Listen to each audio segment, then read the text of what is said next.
management teams inherently don't talk about separations the way that they talk about acquisitions.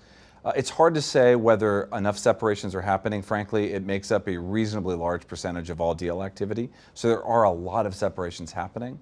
But I think the question about whether they're happening in the right way, whether they're happening strategically enough is an interesting one. If you think about the management practices around acquisitions, there's typically an entire strategy process, a growth process, a series of conversations that talk about how are we enhancing our capabilities.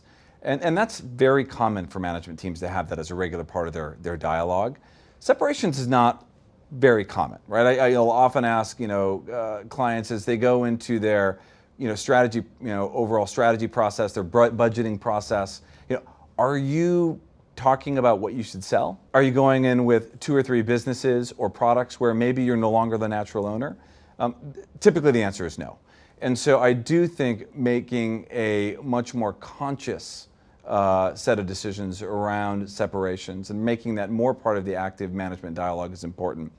What I will say is when we look at our overall focus on M&A and how companies use acquisitions and separations to enable their strategy over long periods of time, typically we find that active acquirers and then selective divestors is the best strategy. So inherently, you're going to do less divesting than acquiring, I think. But are you doing it enough? Are you doing it thoughtfully enough? Are you doing it in a systematic way is the most important question.